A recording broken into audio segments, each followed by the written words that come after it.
Kita ini tahap yang bekerja, berusaha, berdoa, tawakal. Pernah dalam satu sholat Jumat Rasulullah di masjid, ada seorang sahabat Badui datang dari pedalaman mau sholat Jumat, turun dari onta cepat-cepat masuk ke masjid. Ditegur oleh Rasul, ontamu sudah kamu ikat? Belum ya Rasul. Kenapa? Saya tawakal kepada Allah.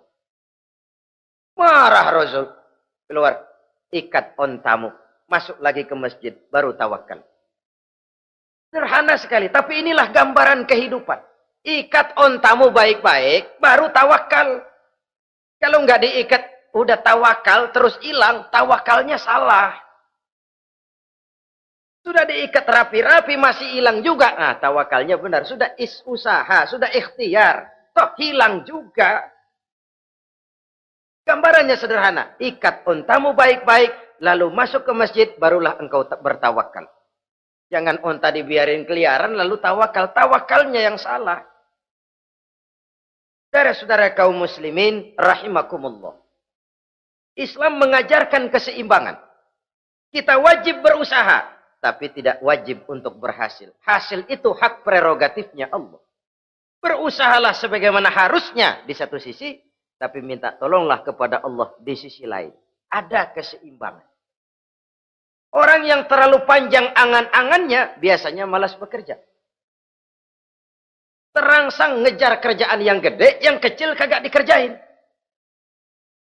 Akhirnya yang kecil lewat, yang gede kagak datang. Padahal rezeki itu kan yang penting mudawamahnya ya, rutinnya. Biar banyak tapi begitu sekali datang banyak, begitu stop 10 tahun kagak datang terus. Sengsara juga. Yang penting mudawamah, continue-nya itu. Biarin duit sih banyak, asal rutin aja. Gak apa-apa. Tulul amal, terlalu panjang angan-angan. Hidup di alam bayangan. Terlepas kaki dari akar kenyataan. Hidup ini kan kenyataan, harus dihadapi secara nyata. Islam ini agama yang wajar, hiduplah secara wajar. Jangan melakukan sesuatu yang memang bukan makom kita di situ. Artinya apa? Kalau memang kita cangkir, lalu minta air seember, kan lebihnya mubazir. Cangkir, minta air diisiin seember. Buat apa lebihnya? Bukan makom kita. Jangan tercabut dari akar kenyataan. Siapa sih kita ini? Jangan ibadah baru ala kadarnya, sikap udah kayak wali. Iyalah kalau wali cuma sujud, permohonannya makbul. Kenapa? Dia dengan Allah itu nggak ada jarak. Kita, lapisan dosa kita yang bikin jarak. Makanya sering dijelaskan ya.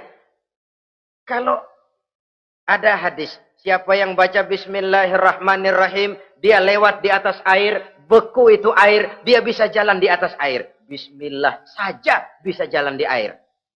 Tapi kan soalnya kemudian, Bismillahnya orang yang bagaimana? Model kita, maaf lah, 1000 kali baca Bismillah, lewat di empang, tenggelam kita. Bukan Bismillahnya yang lain. Yang baca mentalnya, pribadinya yang lain. Makom kita belum di situ. Kalau memang makom kita masih harus berusaha, berusaha. Bahwa nanti Allah berikan rizki lewat jalan yang tidak kita sangka-sangka, itu sih urusan Allah. Itu sih haknya Allah. Tapi urusan kita harus berusaha sebagaimana harusnya kita berusaha. Ya, emang jodoh dari Tuhan, apanya pakai nyari, nanti juga aja datang. Datang cuma nenek-nenek kali.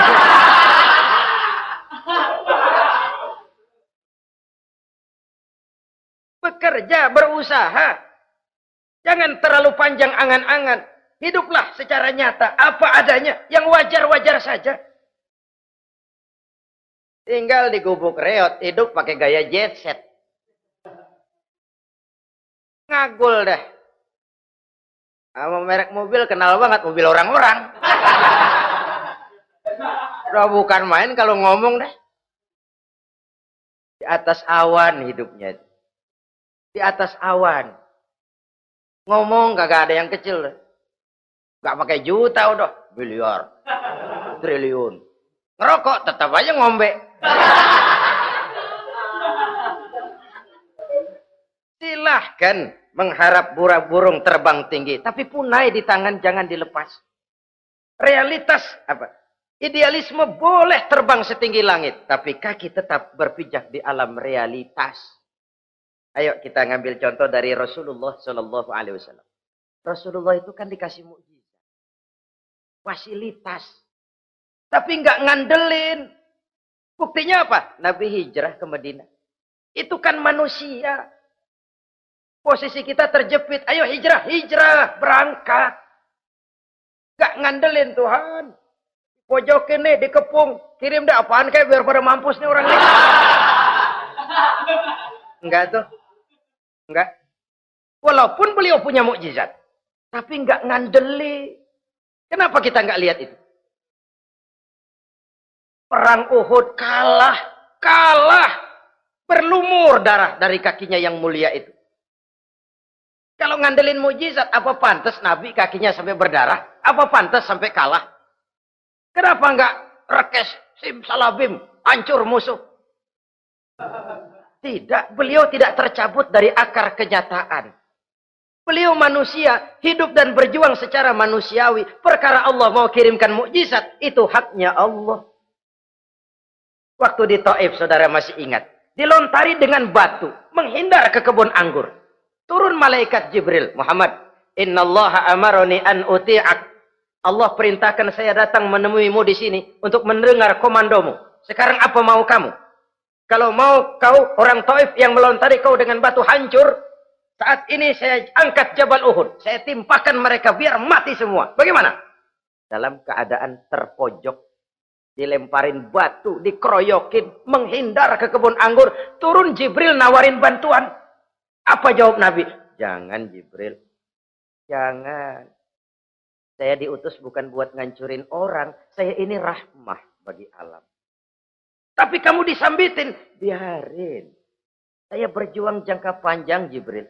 Kalau sekarang mereka ingkar. Barangkali nanti anak-anaknya mau beriman. Saya tungguin anak. Kalau anaknya kafir lagi Muhammad. Cucunya. Oh susah Muhammad, susah. Kenapa? Bagaimana bapak, begitu anak. Enggak begitu. Lalu mau kamu apa? Saya mendoakan mereka. Allahumma hdi qaumi fa innahum la ya'lamun. Ya Allah, berikan hidayah kepada mereka yang nyambitin saya. Karena mereka enggak tahu. Disambitin, berdarah, yang nyambitin didoakan. Pada satu sisi ini menunjukkan tingginya akhlak Nabi.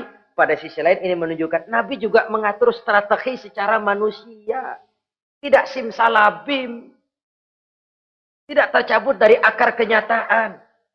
Padahal kita kalau lagi kepepet, ada yang nolongin, kan demen banget. Kali mah kalau kita yang jadi nabi tuh, disambitin orang, turun Jibril, bagaimana hancurin? Sikat Jibril dah. Habisin aja, habisin. Hijrah ini usaha ikhtiar manusiawi. Perang kalah manusiawi. Putra tercinta wafat, berlinang air mata, manusiawi. Sakit, manusiawi. Padahal punya mukjizat. Tapi nggak ngandelin. Semua nabi juga gitu. Nabi Musa dikasih tongkat. Tapi berapa kali tuh tongkat dipakai? Waktu ngelawan tukang sihir. Waktu nyebrang di Lautan Merah. Itu aja. Selebihnya Nabi Musa berjuang secara manusia, berusaha. Gak mentang-mentang punya mukjizat tongkat, tiap dapat kesulitan, awas tongkat.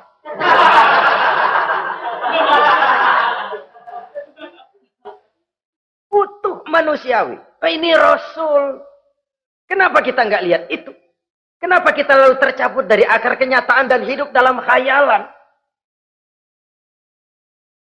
Sampai di satu anekdot yang menyentuh. Sekarang ini akibat tayangan-tayangan televisi begitu rupa.